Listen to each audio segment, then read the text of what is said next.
We are going to talk tonight about a really interesting subject. In general terms, it's particularly interesting, obviously, to psychoanalysts and psychotherapists and people that are interested in human behavior and how the human mind works and functions. But the whole idea of conflicts and the nature of conflicts is obviously of universal application. And indeed, though we are going to particularly concentrate on a certain type of conflict that we are more oriented towards, as you know, the world, which in some ways is a projection of what happens in the mind, we create in the outside world many of the problems, and the problems that are our instinctual forces and our defenses against them, depending on the culture that we come from, will force us to, on the basis of the identification that we have made in our culture, will force us to repress or to be able to gratify it and things of that kind. And if you think of the present conditions in the world, and you think of it in terms of conflicts and projection in the outside world of these internal forces, it's really a very interesting exercise. And I may give you some examples later on in the discussion if you are interested in that. For today, what I wanted to do is to talk about the psychoanalytic theory of conflicts.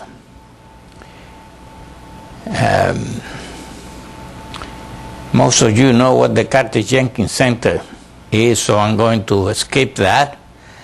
This is for the audience outside the international audience, which fortunately is a little bigger than the one we get locally. And so what do we mean when we say conflict? Conflict is it's a very general word. We are going specifically, as I said to you, talk about neurotic conflicts, which are different from other type of conflicts and can be defined, and I will define them for you in a moment, and have certain specific characteristics.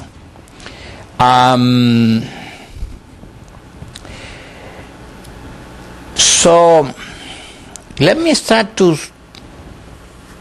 the evening by saying that when Freud developed these ideas, which are the very basis of psychoanalysis, in fact the idea of conflict in Freud's mind was there in the 1890s, and it was very clearly stated in 1895 in a book that he wrote with Joseph Breuer called Studies on Hysteria. And there he talked of psychological forces that were clashing with one another and that led to compromise formations that we call nowadays symptoms. It's like in physics. There is a force going that way, there is a force opposing it, and so there is a resultant. And what the resultant looks like depends on the intensity of the forces and the direction of the forces. And this is a little bit the same thing. That's very interesting, because at that time, if you have any emotional problems or any symptoms, you had neurotic problems or emotional problems in general, you were considered to be a degenerate. The idea that you had conflicts that led to the symptoms that you produce, or the anxiety that you have, or the guilt that you felt, or the shame that you were experiencing was non-existent at the time. In fact, the general version of it was that people that had these problems were degenerates, and that degeneration was frequently linked to the idea that you may have had in your parents or in your background people that suffer from syphilis that was rampant in those days in the world, and it was assumed that had somewhat damaged your brain and makes you peculiar and led you to produce these symptoms. Freud obviously got to the conclusion that this didn't make any sense. Didn't make any sense to him. He said, these people are like you and me. So this can be, there has to be some other explanation. Of course, he had been looking at this problem for a long time, and he came to this idea that what you were observing in these people were in fact forces in different aspects of the mind conflicting with one another that led to compromise formation that we call symptoms, and I tell you a little more about it in a moment. And that took really psychiatry out of the Middle Ages, I think, or worse than the Middle Ages, and make it into a rational, understandable, approachable, something that could be researched and studied and learned from. Obviously, once he had this idea of conflicts, immediately the question followed.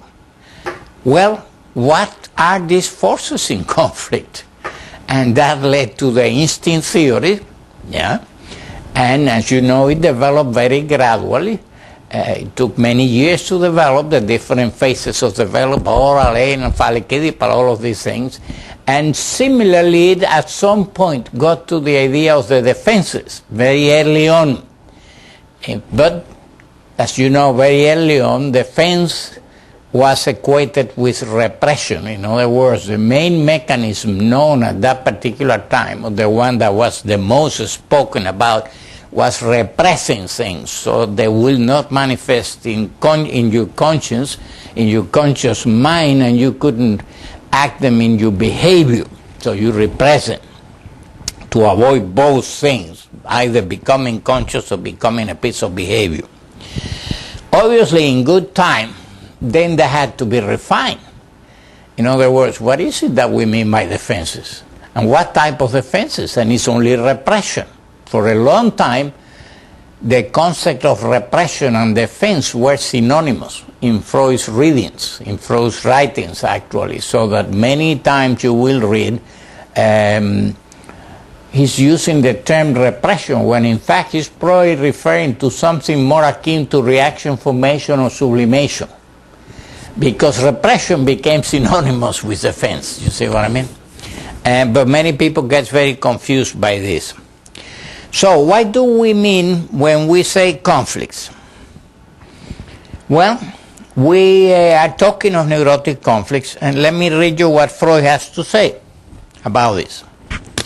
He said the pathogenic conflict in neurotics is not to be confused with a normal struggle between mental impulses, both of which are on the same psychological footing. In the former case, the dissension is between two powers, one of which has made its way to the stage of what is preconscious or conscious, while the other has been held back at the stage of the unconscious. And that's the neurotic conflicts. Right?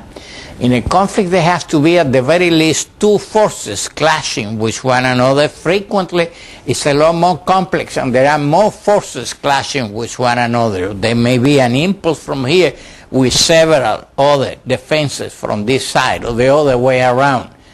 And so, obviously, there can be more than two forces, mental forces involved in the conflict, whether one is an instinct and the other is an ego attitude that objects to gratification. The gratification of that instinct or whatever it may be is an important and an interesting question. But the definition of neurotic conflict implies that one of the elements in this equation, let's reduce it to its minimal expression of two conflicting forces, one of them at least has to be unconscious. In other words, the person knows nothing about that aspect of the conflict. And there lies the problem. Now, so a neurotic conflict is different from a problem. A problem is where there are You may have, I don't know, imagine somebody who is contemplating marriage and have two girlfriends and have to decide between the one and the other. And, you know, that's a problem. He has to solve that problem. And there are many such situations in life, you know. That's not a neurotic conflict. It only becomes a neurotic conflict. His decision is paralyzed by elements that he is not conscious of and are impeding his ability to make a decision. Or to say, this is what I really need to do for this, that, and the other reason. And I prefer this woman to that woman for this, that, or the other reason. Whatever the set of reasons might be like. That's very interesting, as you will imagine. So that's the psychoanalytic definition of conflict, of a neurotic conflict. One of the elements, at least one of the elements involved in this equation has to be unconscious. Person is not aware of it at all. As you will see, there are innumerable types of conflicts of this type, and we will describe most of them. And I already mentioned to you some of the distinction between the problems and conflicts. Now, Freud, very interesting, said that for that reason, because one of the forces is conscious and the other is not, the conflict cannot be brought to an issue. The disputants can no more come to grips than in the familiar simile, a polar bear and a whale. One is in the water, one is on the land. They are not on the same level. They can communicate with one another. They can sit face to face and try and solve the problem. They can see the problem the same way. A true decision can only be reached when they both meet on the same ground. To make this possible, I think, is the sole task of our therapy. That's a quote from Sigmund Freud. So, I hope that makes reasonably clear what the difference is.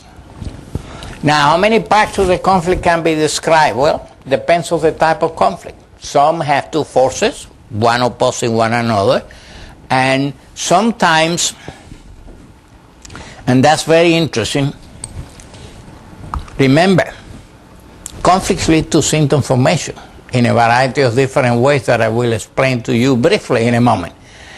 But it is conceivable that there is a force trying to go this way, another force coming this way, and you get a standstill. Nothing happens because they are equally balanced. So there is not a resultant symptom formation of one type or another. That's not what happened. And that's the more simple form of conflict, and of course that's the one that is characteristic for repression when repression is successful, and the anti-cathexis that is opposed to the cathexis of the particular drive that is looking for gratification is the same quantity. And as you will see in a moment, the factor of quantity, the economic factor in conflicts, is of extraordinary importance. The elements involved in the conflicts are affects, instincts, longings on one side, wishes that we have, and defenses on the other. Which conflicts are accessible to our psychoanalytic armamentarium? We will see that in a moment. Some are, some are not. And the reason for that are frequently economic factors. We will see that in a moment too. Now, the magnitude of the forces in conflict is important. For example, if you have some kind of aggressive feeling towards somebody, you feel angry with them, you say, oh, I like to hit them, or I like to kill them. You can put it in whatever proportion you want to. Obviously, if the feeling, the aggressive feeling, is not very strong, you know, ego-wise, that you are not going to have a breakthrough of that impulse into behavior, and you're going to go and hit that person or hurt them or be offensive to them or even go and kill them. So your ego doesn't get alarmed, which means the quantity, the economic factor involved in the drive that is looking for gratification or to manifest itself into consciousness or behavior is of extraordinary importance, because as the theory of conflict developed, one of the things that Freud developed was the theory of the signal anxiety, which means one agency in the mind says, hey, there is a lot of danger there, bring a defense and stop that impulse right now before it even becomes into consciousness. Obviously, when the thought is not charged with an enormous amount of energy, which means there is not any danger that you, ego, won't be able to control it and say, yeah, I like to spit in his face, but I'm not going to do it because I know the decent thing to do, then there is not much of a problem. Yeah, there is the germ of a conflict in there, but it's not going anywhere because your ego is certain that it can control the behavior. The problem becomes really serious when the ego feels frightened that it may not be able to control the behavior, that the behavior may break through, and that's when it calls in as many defenses and reinforcement as it possibly can. So the magnitude of the forces involved in the conflict is important.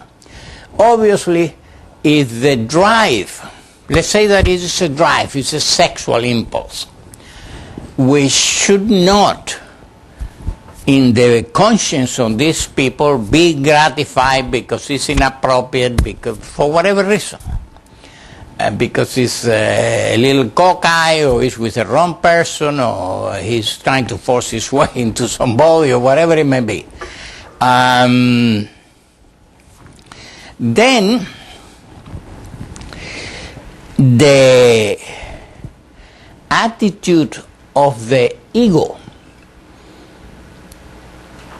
depends on how strong that impulse is. The stronger it is, the more it will bring some reinforcement. As I told you earlier, if it uses, let's say, repression and produce what is called an anticathexis of the same magnitude, nothing happens. The person is not conscious of it. He forgets. He no longer has that wish. It's gone from his mind, completely gone. And there is not a resultant symptom form about it. You have a standstill in your mind. If that were to be, let's say, the impulse a little stronger than the defense, then you get, like in physics with two forces, a resultant. And the resultant is a symptom, of which there are many types, and I will show you some of them in a moment. Now, it is important to be aware that not all conflicts lead to symptoms. That in fact some conflicts help development, promote development. Because some of the defenses that may be used in order to deal with the forces that are conflictual may enrich the ego and make it more capable and more adaptive to the social environment. So not all many developmental conflicts, for example, which are common and normal, in other words, in the process of growing up, we go through stages where certain conflicts arise spontaneously. For example, take a child who is still young, not very cognitive, young child, a year old, who has not yet been toilet trained. And the parents are starting to think, well, he's starting to get old, he's making messes all over the place, we have to train him. And they start to, deal with the problem in such a way as to help him control that behavior and teach him where he can do it, not anywhere he likes, not any time he likes, but in certain places and at certain times and so on. In other words, they want him to become clean. Well, obviously at the very beginning, the child has no idea what the heck it is that they want because he has no problems with his body products. As far as he's concerned, there is nothing wrong with the body products of an infant. The baby likes his feces. He likes it so well that he smears himself with them and other people and so on. He had no idea that there is anything wrong with that. We teach him that there is something wrong with that, for good reasons, obviously. But we teach him that.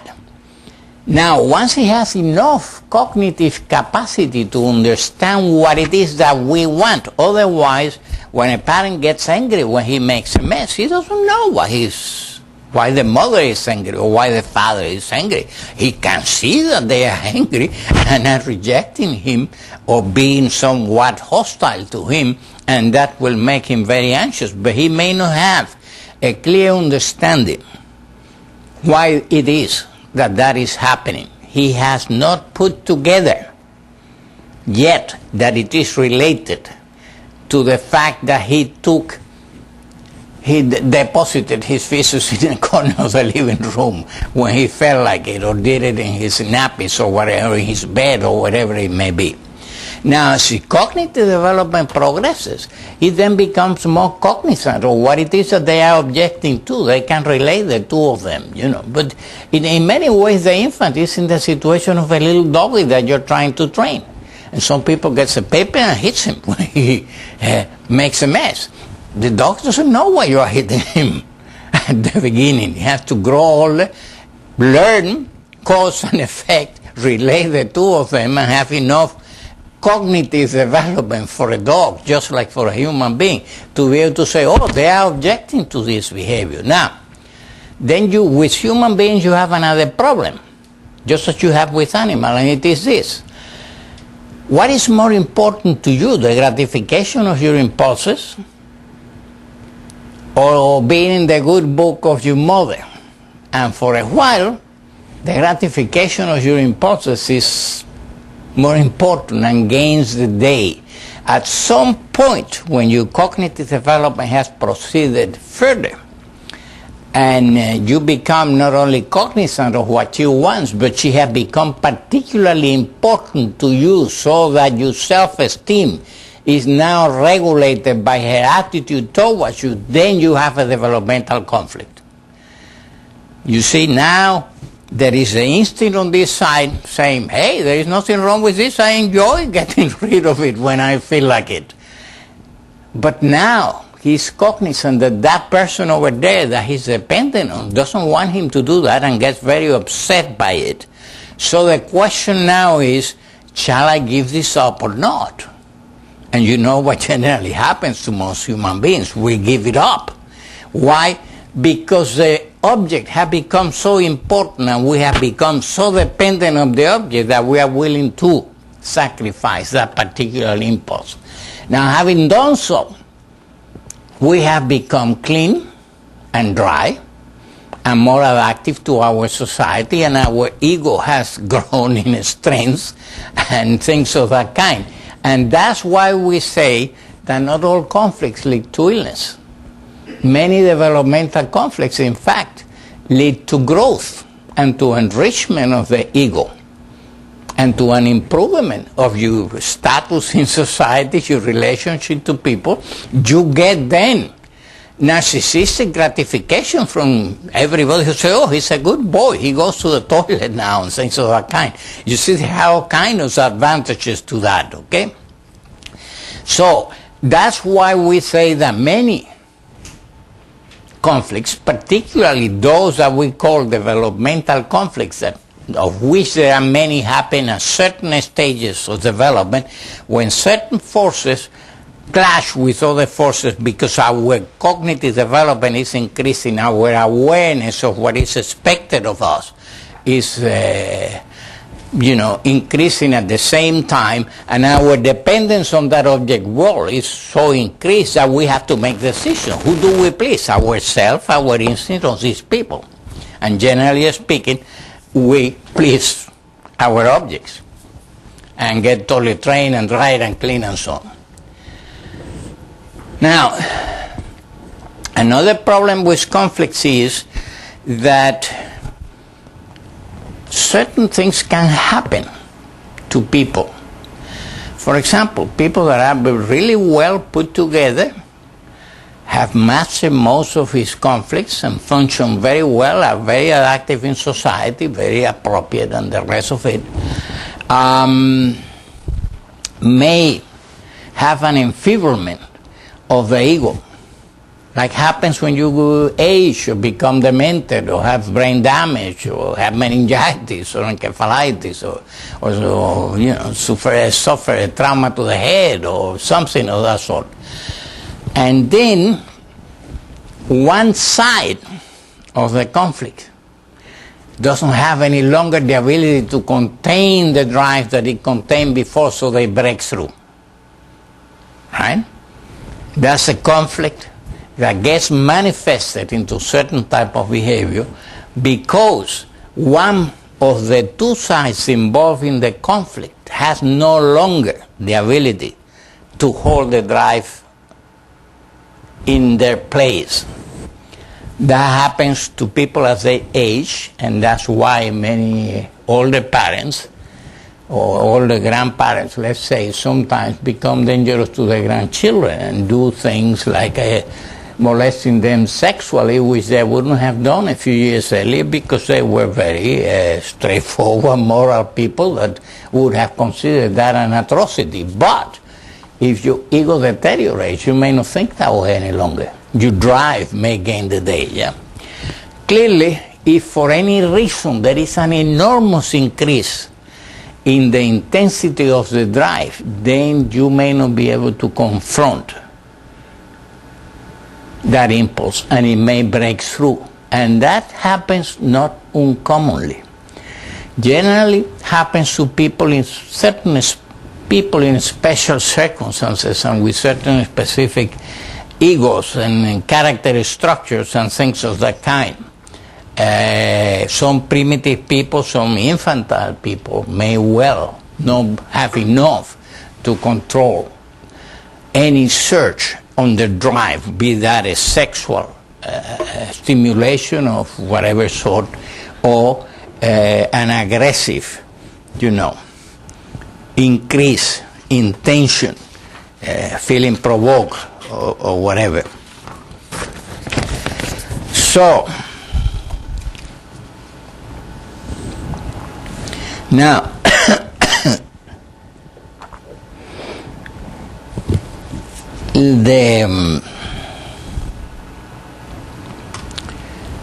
I already talked to you about this, at the times that these concepts were developed by Freud was the scientific opinion, and that neuroses were the result of heredity and degeneration, and what Freud's attitude was to it and so on. Now let's talk a little bit about what kind of conflicts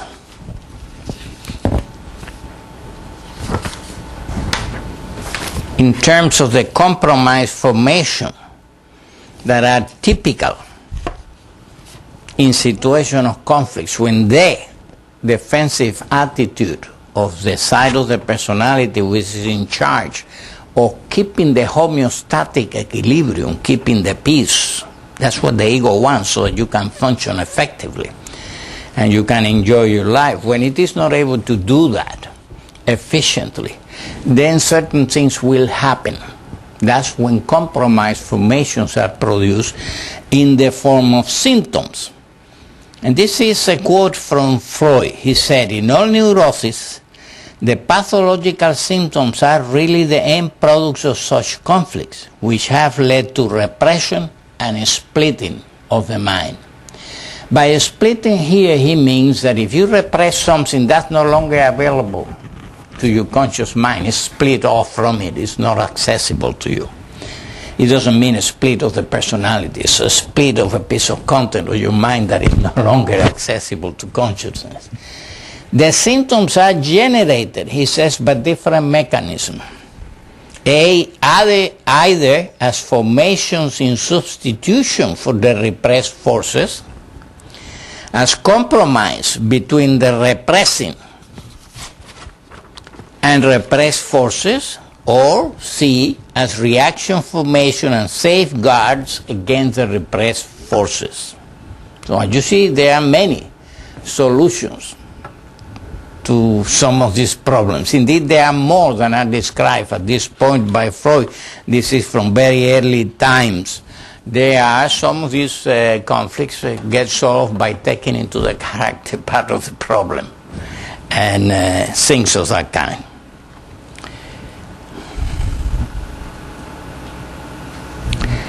Now, a certain type of pathology, obviously the symptoms are compromised formation because in the situation of conflict the defenses were not successful enough, and so there was a resultant of these clashes of forces in the form of a compromised formation. In the hysterical symptoms, he described from very early on that both tendencies are generally represented in the compromise formation, the symptom. I always use a very simple example, which is actually something that I saw once. When I was a young medical student, I was in an emergency room on call, and it was not uncommon to see in those days, that was many years ago, a lot of hysterical conversions. And one day somebody came with an arm like this. And when I saw him coming, I said, oh, he must be a communist, you know. And I said, well, what's the problem? He said, well, I can move the arm. I said, well, why? He said, well, this afternoon, I just can't move the arm.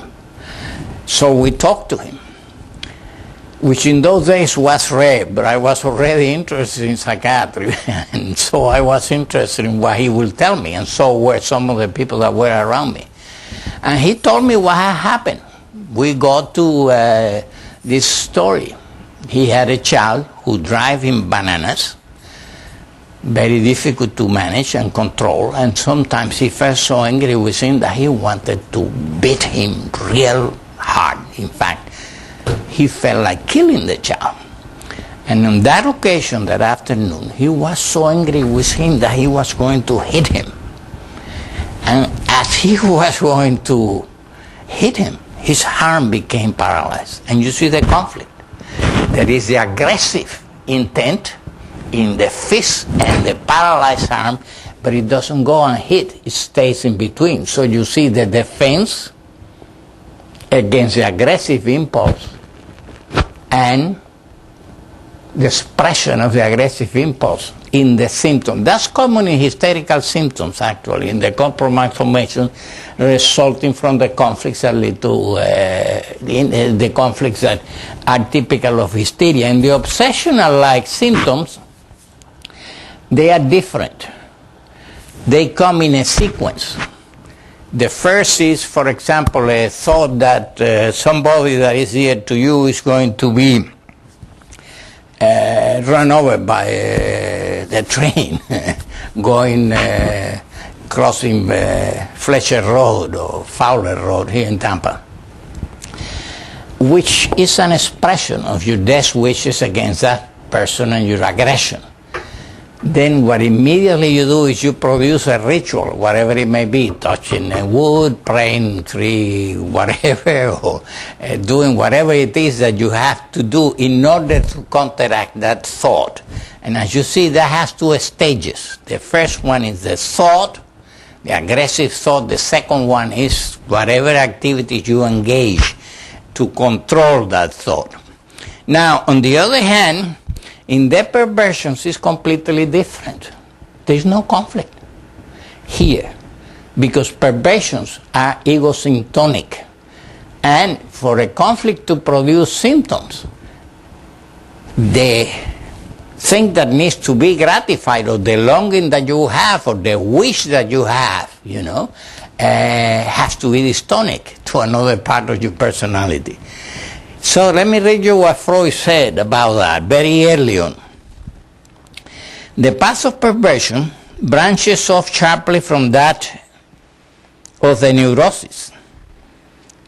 If these regressions rouse no objection from the ego, no neurosis will come about either, and the libido will arrive at some real, even though no longer normal satisfaction, which is what a perverse type of behavior, let's say some homosexual with a passive wish to be penetrated anally and things of that kind, which is an ego-syntonic wish. It's a regressive form of sexuality where he's using an erotogenic zone, which is not a genital, as if it were a genital.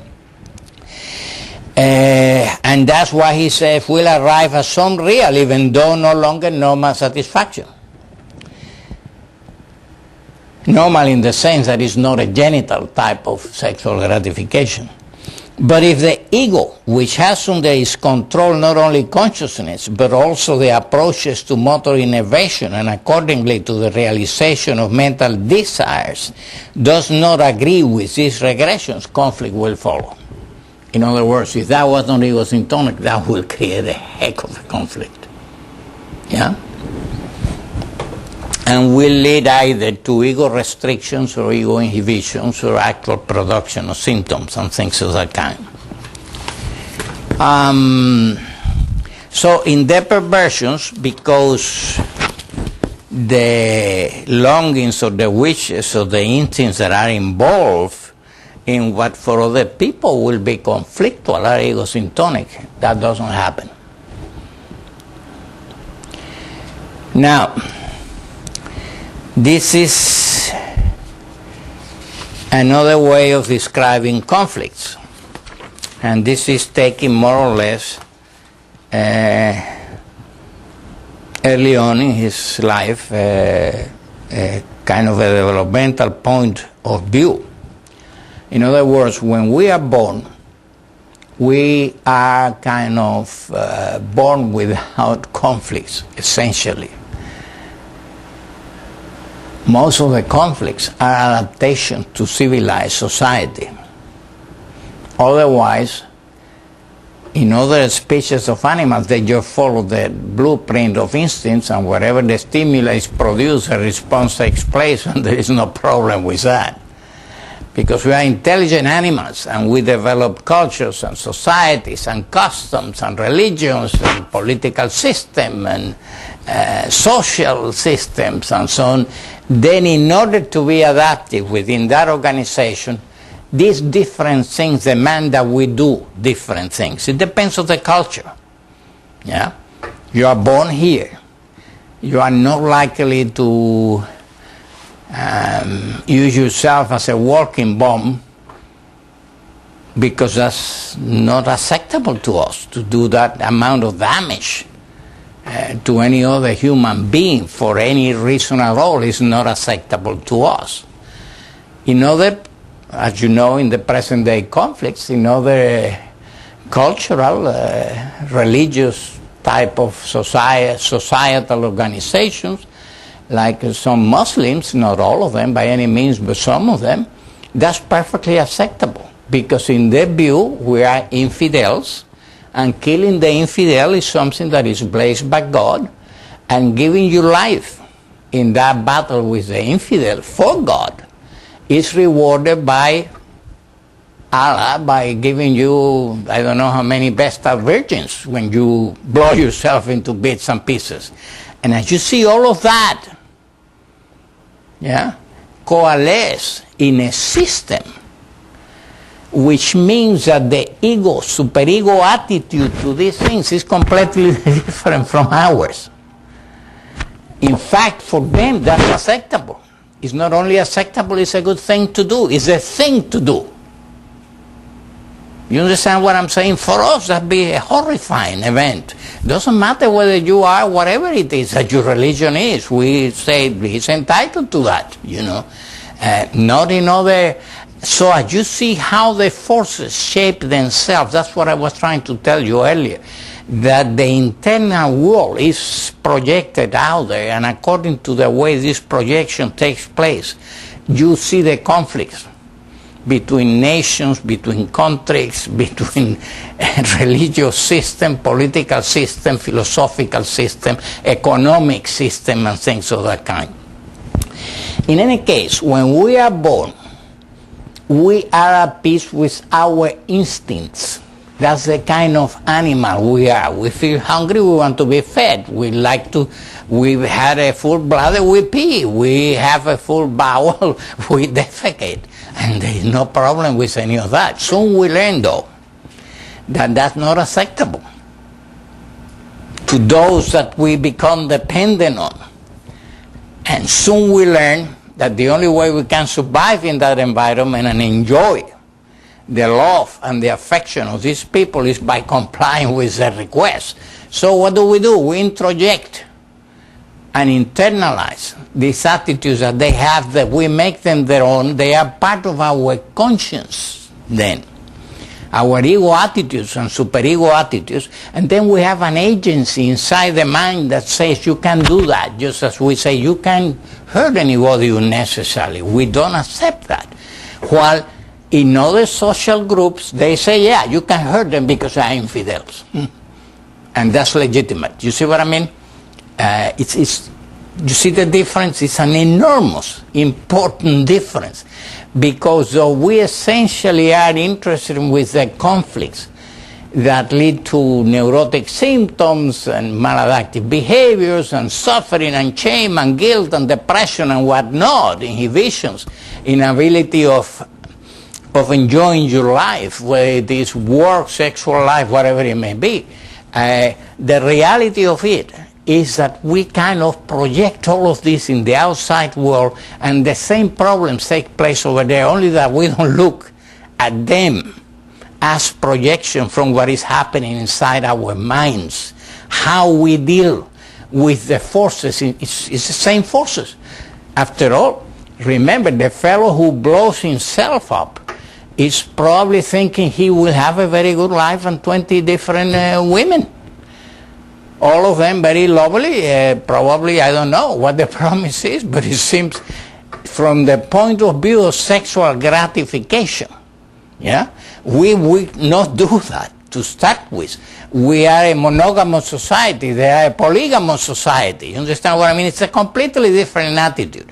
Well, according to all of this, is what these changes take place not only inside ourselves when we introject the commands of our cultures and our elders, and the society to which we have to adapt, and the same is true of other people. And then it's very difficult to understand it because we are in two different places from the point of view of our mental development and the structures that in our mind control our behavior.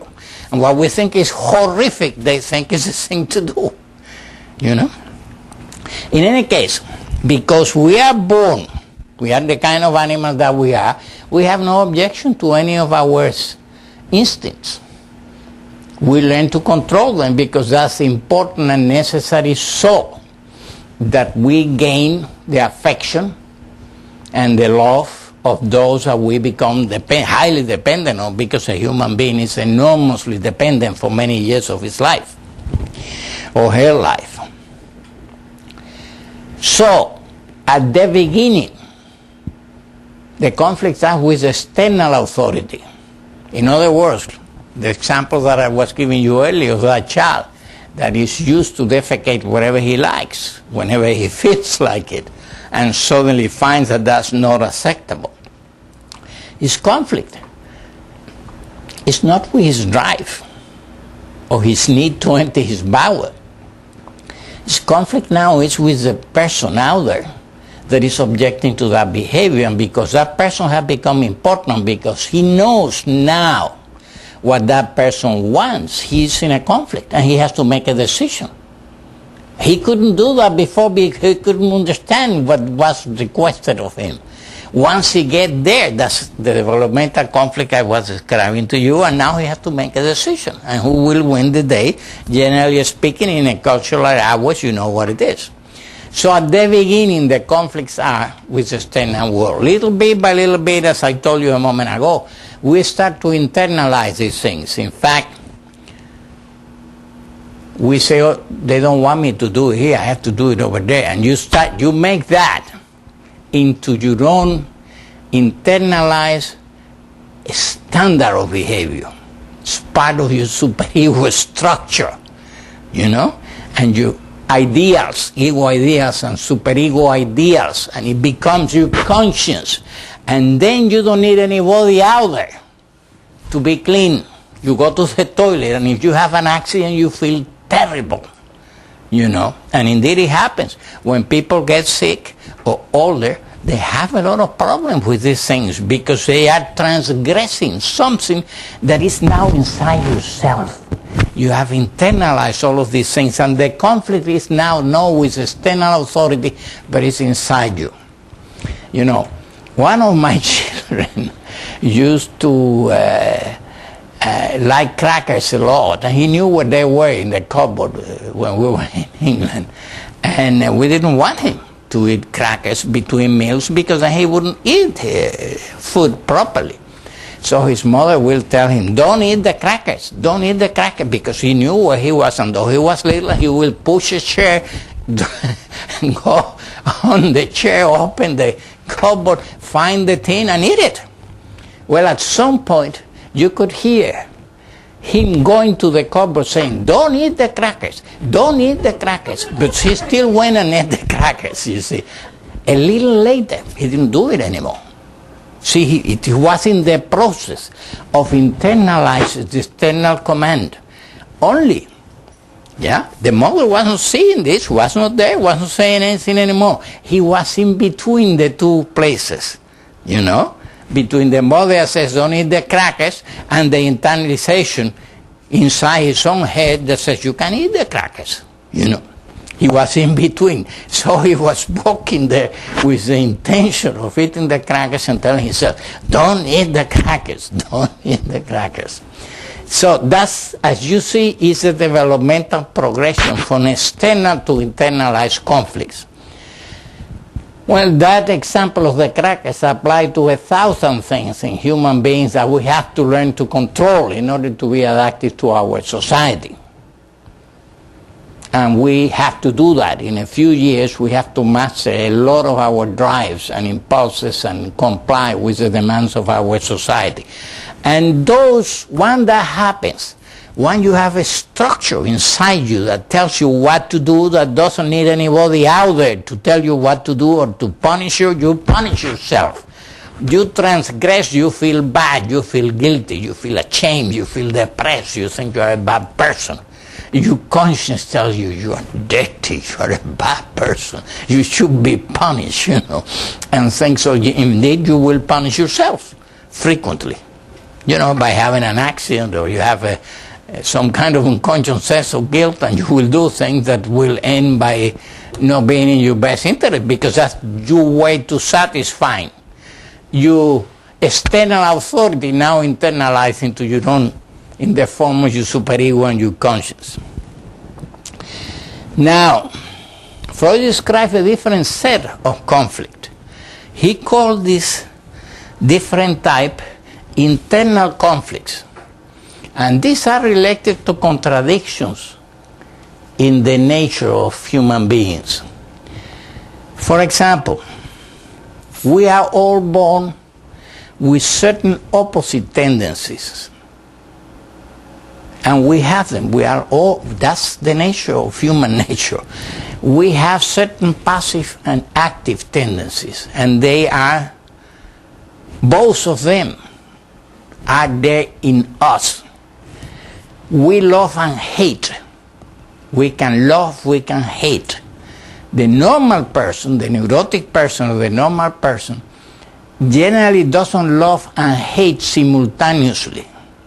Can do that, because one of these feelings has to be rejected. Generally, for a normal person, the hate feeling will be rejected. You say, you can't hate anybody, you can't hate your mother, you can't hate your wife, you can't hate your children, you know what I mean? You can't do that. That's a bad person, only can do that. Psychotic people, though, particularly psychotic perverts, can love and hate at the same time, and they're incredibly dangerous. They may kill the object that they are having a sexual relationship with at the same time. And it happens simultaneously because there is no contradiction. The contradiction only exists in the ego level. Bisexuality is another question. We all are bisexual, both in the psychological sense of the word, because we have a father and a mother and we love both, and because biologically we are bisexual. All human beings are biologically bisexual. In fact, we are all born of one matrix, and it's a feminine matrix. You become a male just because there is a burst of hormones at a certain point, which is determined by the fact that your father put an X chromosome, a Y chromosome in you, instead of another X chromosome. And that will lead at a certain moment in the pregnancy to certain events that you trigger off in your mother endocrine system, and that will determine that what otherwise would have been the female organs become a male organ. In the past, people thought that the clitoris was an atrophic penis. It's the other way around. You know? The penis is a hypertrophic clitoris. People didn't know that 40 years ago. Actually, 50 years ago. Beyond that, we have both types of hormones. There is no male that doesn't have feminine sexual hormone. There is no female that doesn't have some male sexual hormones in her system. That's the way it is. It's a question of where is the balance. And obviously, in a female is in a certain direction, it's a male is in another direction. But we are both, for psychological reasons and for biological reasons, have a problem with bisexuality. In other words, we have these pulsions. If you're a human being, that's what happens. And that, of course, constitutes very fertile ground for certain developmental problems that can take place as you grow up, that may then determine that you go one way or the other way. You understand what I mean? And sometimes it's even used defensively. You may be a Don Juan in order to demonstrate to yourself that you have no homosexual tendency, but you are more macho than anybody else. You go to bed with anything that walks. Indeed, some really bisexual people that functions in both spheres have that feeling that they are more normal than anybody else for that reason. Now, all of this because we have a tendency to be passive and to be active at one and the same time, and to love and to hate, and because we have these bisexual tendencies, it means that we have already an inbuilt split in ourselves that in the face of certain circumstances that development brings into your life may complicate your ability to solve these problems, and it's like a fertile ground for certain type of conflicts to develop. Now, as I told you earlier, there are innumerable types of conflicts that are observable in mental life. Some are found at the basis of certain neurotic or other type of disturbances. In other cases, though, they are part of normal mental processes or relate to developmental stages, the developmental conflicts, for example. They will resolve themselves in most cases, so they are able to produce symptoms. They produce symptoms when they are active. Let's say a child in the middle of the Oedipal phase will have nightmares and will develop all kinds of phobias and fears that are related to the anxieties, that are related to the move into the phallic Oedipal stage and the attempts at solving it. But once that stage goes through, all of that is left behind. And again, you are now at a higher level of development. You have grown, you have integrated this into your personality structure, and so you are walking towards a normal adult by having resolved these typical developmental conflicts. Now, another way of looking at conflicts is, see, at the beginning, and these changes have taken place, they are all very significant and important. At the beginning, Freud talked of an unconscious system, a preconscious system, and a conscious system. And the conflict was between the unconscious, preconscious, conscious system. All right? And as you know, for a long time, in those days, one of the stated goals of psychotherapists was to make the unconscious conscious, because that gives the ego control over the drive and so on, and a better way of managing them. Of course, when that was called the topographical model of the mind, was changed to the structural one for a number of reasons. Particularly the most important one is that unconscious has many meanings. And it was always very difficult to ascertain which one you were referring to. There is a systemic unconscious, there is a dynamic unconscious, and there is a descriptive unconscious. The descriptive unconscious is everything that is not conscious is unconscious, all right?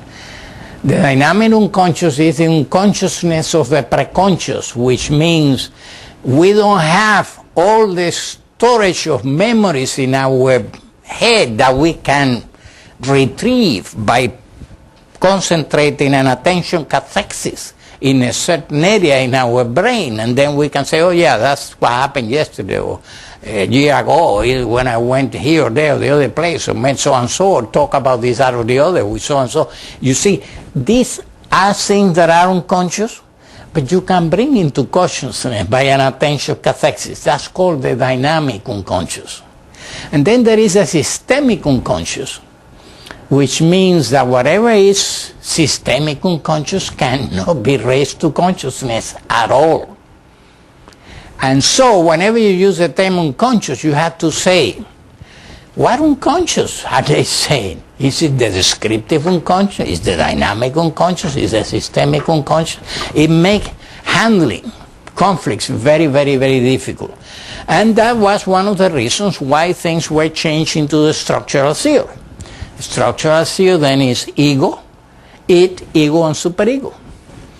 And that's another way of describing it. So the conflict between the unconscious, preconscious, conscious, as was described before, where Freud describes the structural theory, now became id-ego conflicts. Okay?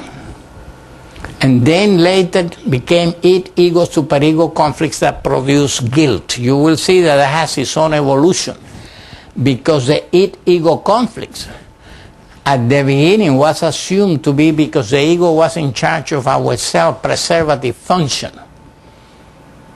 But in fact, later on, it is clear that that is related to our libidinal impulses as well. And so there couldn't be a conflict. There had to be changed, the description of the conflict. But these are then called intersystemic conflicts between the different structures, or interstructures conflict, intrastructural, not intrastructural, interstructure, intersystemic, between the different systems, ego and superego. The one that is intrasystemic is the one that I described to you of bisexuality, active, passive, and love and hate, because that's all within the unconscious makeup of the mind. Now, some of these conflicts, for example, the conflicts between the id and the ego superego, will produce guilt. Let's say that it is a sexual impulse that the superego, for whatever reasons, is objecting to. Because you are too moral, because it's a woman that is married, or because it's a man that you shouldn't touch if you are a lady, and things of that kind. In any case, that type of conflict generally produces guilt. Typically, the conflicts between id, ego, superego produce guilt. And look that we separated here id hyphen ego, superego, because the ego and the superego are one and the same structure in situation of conflicts. They get together. The superego is a specialized part of the ego. The id is a completely different structure. Obeys completely laws, completely different system, use primary process, while ego, superego is a completely different situation. Yeah, that's why you say id, ego, superego conflicts, and they lead to guilt. But there are others. There are ego ideals conflicts. Those produce shame, not guilt. You fall short of your ideals, ego ideals, and you usually feel a shame of yourself. Not necessarily guilty, though sometimes you do that too. Now, between opposite ego ideals, which is the case of the word neurosis, the word neurosis create a lot of traumatic neurosis, what nowadays we will call traumatic neurosis, and post-traumatic stress disorder were described during the First World War by Ferenczi and Freud and others. People rediscover the wheel all the time in our field. Change the name and they think it's something that they have found anew. In fact, this is as old as Methuselah, really. And the idea there is that in a situation of war, the ideas of war are completely opposite to the ideas that you grew up with, which is don't harm anybody, don't kill anybody. No, we are all brothers, we are all brothers and sisters. Oh, God created all of us equal. You can harm no one. In the war, they go and say, kill all of them. They are your enemies. The more you kill, the more important you become, the more medals you get, the higher up you grow in the military grades. Well, that's not an easy transition. When they take you from a civil state and put you in a battlefield, which happens in some occasions, and it used to happen in the past, and of course it could happen in critical situations where indeed the size of the army is not large enough to confront a particular danger. A lot of people will be called into service. Now that's more difficult. Why? Because if you go into the army, they train you. In a way, they are building the war ideal into you, you know? The word ego ideal, what makes you into a hero. You are protecting your country, you are protecting your mother, you are protecting the motherland, you are protecting your brother, your sister, your wife, your children. You are protecting America, you are protecting democracy, you are protecting a lot of other things, and you are, you know. But they tell you, in order to be able, sometimes there is no alternative but to kill other people. That's why we go to war. Sometimes. Yeah? Is that always true? No, of course not. People go to war for any number of different reasons. But in legitimate cases where you could say that it is kind of self-defense, that you have no alternative but to defend yourself, or otherwise you'll be destroyed, you know, then that will happen. And the army is a transition between the peace ideal that you grew up with, don't do any harm to anyone, and the war ideal, kill as many enemies as you possibly can, because that is good for your country, it's good for you, it's good for your family, it's good for the world, you know? Well, that transition is not easy. That's easier said than done, because once you acquire certain ego ideals, it's very difficult to change them. They are ingrained in you, they are casted in concrete there. And for some people, it is practically impossible. It's bound to result in a traumatic event, you know? And that's why there are so many casualties and, you know, war neurosis used to be called. They are traumatic neurosis. Now, trauma obviously occurs in any place at any time. And Freud described that. He was very interested in that at the time in his life because he had 2 children involved in the First World War. two of his sons were involved, so he was very interested in that. And he was a great friend of one of his pupils, Ferenczi, who was in the army. And Ferenczi was a soldier. So he was dealing with all of these things, and indeed was the man that described the word neurosis and explained it very, very well. And other people later developed it into the similarity with the traumatic neurosis in peace, which is catastrophic events, you know. And the difference is minimal. The difference is that what is traumatic is something that overwhelms the ego. The ego is not prepared for. And that becomes a trauma, you know. So a catastrophic event that nobody is prepared for will overwhelm the ego and create a trauma, and create what is called a post-traumatic stress disorder.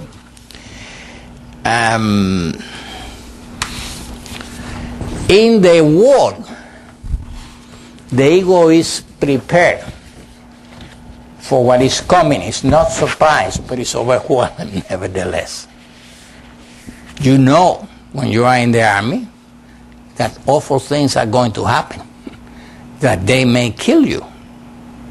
You know, indeed, they train you to be on the fire. They create exercises where bombs are everywhere and bullets are flying over your head all over the place and things of that kind. They are trying, and so the ego has some degree of preparation, but it's still overwhelmed by it.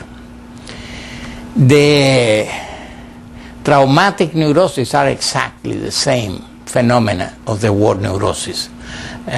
Essentially what it is that whatever overwhelms the ego that is not prepared for the event that will overwhelm it will create a trauma and lead to what we now call the consequences of it in the form of post-traumatic stress neurosis. And that, of course, has any number of applications, as you know, because let's say in children that needs to be hospitalized and things of that type that will, and not only children, even adults, you know, that will be subjected to procedures that may be extraordinarily difficult or painful and so on, will essentially be traumatized. So that's why conflict can be described as intersystemic, ego and superego. I mentioned that. Intrasystemic, which is due to the existence of these contradictory tendencies like love and hate and passive-active and bisexuality and the typical ambivalence of human beings. Now, later on, as the theory of instinct developed, you know, the number and the description of one of the sides of the elements in the conflict of the two sides increase in numbers. We learn about all the oral component instincts, or the anal component instincts, or the phallic and genital component instincts, and the kind of conflict that can create and so on. And the same was true of the defenses. They were being developed and more were recognized, and we started to learn that certain defenses are typical for certain type of drives and things of that kind. But later on, the conflicts were described as between the life and the death instinct, which, as you know, is a theory that Freud put forward in 1920 in Beyond the Pleasure Principle, which has not taken strongly among analysts because it's very difficult to describe the death instinct clinically. There is no way of doing this. It makes a lot of sense to me, but not to a lot of analysts. Now, what he say or tried to demonstrate was that what was called the death instinct. In other words, how do you recognize the death instinct? Well, we know that it may be inappropriate to call it an instinct, but there is no question that anything that is alive is going to die. It's going to be decomposed into its organic elements and be dead in not ways. So there is a tendency towards life and there is a tendency towards death, and they seem to be running parallel, and certain events promote life, which he calls eros, and certain events promote thanatos. And the struggle between these two things is is an interesting situation. He said, well, the death instinct itself obviously can be described. You cannot see it. But what you can see is some of the manifestations of it. For example, the aggressive, the destructiveness of human beings, the masochism inherent in so many people, the neurotic sense of guilt and the negative therapeutic reaction. He gave as an example of the manifestation of the death instinct. Now, the conflicts were formulated as well on the basis of the instinctual forces involved, and obviously they change with the conceptualization of the theory of instinct that changed through the years. It started between sexual and ego instincts, ego instinct being ill-defined and essentially defined as a self-preservative instinct. Then he found that those were part of the libidinal development as well, and so it had to be changed. And then it was between the libidinal ego instinct and the libidinal object instinct. That's between narcissism and object relationships. And that's where the theory of narcissism developed. So you see, all of these things grew out of the theory of conflicts, as the theory of conflicts was developing. And then finally, between the life and the death instant. With the topographical theory, I already explained that to you, it's no longer between the conscious and the unconscious, it's now between the ego and the repressed parts of it. This is to end with it. Can conflicts be solved finally and for all time? No. Given human nature, that's not possible. A lot of them can be resolved. Solved forever? No. Can we inoculate patients against conflicts in the future? No. It's a very dynamic situation where things change constantly and will affect the personality and the resources that you have in different ways. The more resources you have, the more likely that you are to sail through a lot of difficulties. As you age, as certain things may happen, you may not be able to do as well in the presence of certain environmental forces and events. Can we, which is another question that people ask, can we activate sleeping conflicts? And is it wise to do so?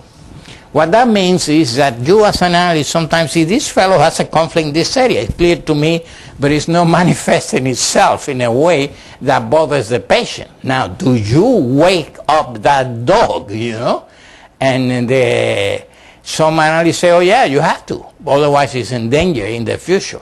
And most analysts say no, and certainly Freud said no, leave it alone. If he wakes up, then you deal with it, but don't try to wake it up. To start with, you don't know why you're waking up or why it is sleeping, and can you find a better solution to that this sleeping dog solution has found by itself, So, this is another way of looking at it, but we are not going into it. There is a sequence, which I'm not going to go into today because we're going to give a lecture on this in a few weeks, which goes from developmental interferences to developmental conflicts and the similarities between them to neurotic conflicts, to the infantile neurosis, and to all the other forms of adult neurosis. And that was what I have for today. If you have any questions, I'll try to answer them if I can.